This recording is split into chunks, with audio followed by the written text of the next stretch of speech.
पाऊले चालती पंढरीची वाट, मुखी नाम विठ्ठलाचे आणि डोळ्यासमोर साक्षात भक्तीचा सोहळा उभा राहतो। संत तुकाराम महाराजांच्या पालखी सोहळ्यामध्ये बेलवाडीच्या मातीत पहिलं गोल रिंगण काही वेळात संपन्न होणार आहे। नगारखाना आणि मानाचे अश्व रिंगण मैदानात दाखल झालेले आहेत। आपण थेट बेलवाडी इथं जाऊया। आमचे प्रतिनिधी निलेश जगताप बेलवाडी इथं उपस्थित आहेत।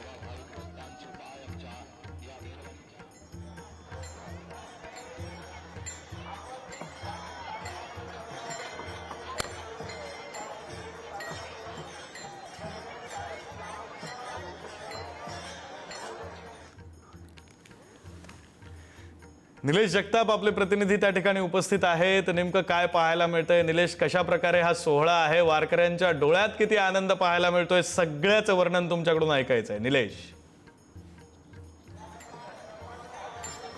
नक्कीच विक्रांत, जगद्गुरु संत तुकाराम महाराजांच्या पालखी सोहळ्यातलं पहिलं आणि मानाचं गोल रिंगण बेलवाडी या ठिकाणी संपन्न होतंय। हे दृश्य मी तुम्हाला दाखवू शकतो। इंदापूर तालुक्यातील बेलवाडीची माती आणि याच मैदानात जगद्गुरु संत तुकाराम महाराजांच्या पालखी सोहळ्यातलं पहिलं गोल रिंगण या ठिकाणी पार पडत आहे।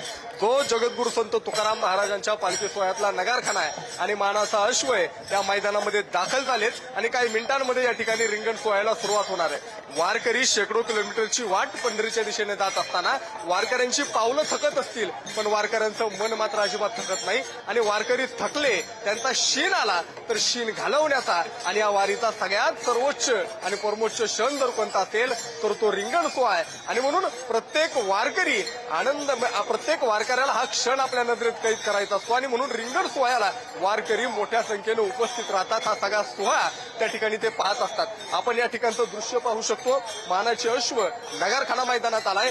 काही मिनिटांमध्ये पालखी सोहळा सुद्धा या मैदानामध्ये दाखल होणार आहे आणि त्यानंतर हे गोलाकार मैदान, या मैदानाच्या मध्यभागी पालखी त्या ठिकाणी ठेवण्यात येते। ज्या पालखीमध्ये जगद्गुरु संत तुकाराम महाराजांच्या पादुका असतात ती पालखी त्या ठिकाणी विराजमान होते आणि या गोलाकार मैदानामध्ये रिंगण मारलं जातं।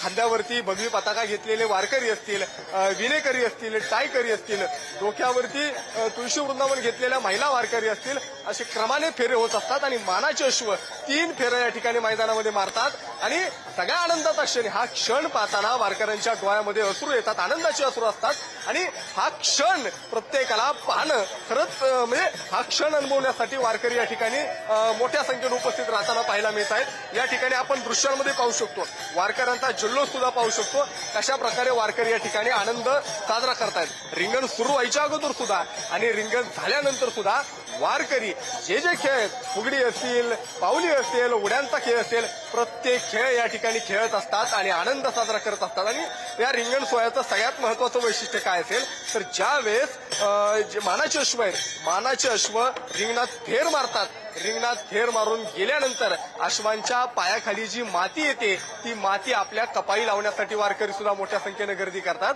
कारण त्या अश्वांवरती साक्षात तुकोबाराय स्वार असतात अशी श्रद्धा या वारकऱ्यांची आहे। आणि म्हणून अश्वांच्या पायाखालची माती आपल्या कपाळी लावायची, जेणेकरून तो तुकोबारायांचा आशीर्वाद आहे, ती भावना सुद्धा, ती श्रद्धा सुद्धा या वारकऱ्यांची पाहायला मिळते। या ठिकाणचा माहोल आपण पाहू शकतो, आनंदाचं वातावरण सध्या या ठिकाणी आहे। तर दुसऱ्या बाजूला संत ज्ञानेश्वर महाराजांच्या पालखी सोहळा, काल त्या पालखी सोहळ्यामध्ये सुद्धा चांदोबाचा लिंब येथे पहिलं उभं रिंगण पार पडलंय। पालखी सोहळा काल तरडगाव या ठिकाणी मुक्कामी होता, त्या पालखी सोहळ्याने सुद्धा फलटणच्या दिशेनं प्रस्थान ठेवलंय। मात्र आज जगद्गुरु संत तुकाराम महाराजांच्या पालखी सोहळ्यातलं पहिलंच गोल रिंगण असल्या कारणानं वारकऱ्यांच्या आनंदाला सध्या उधाण आलेलं पाहायला मिळत आहे। विक्रांत, धन्यवाद निलेश, तुम्ही दिलेल्या या सगळ्या सविस्तर माहितीसाठी।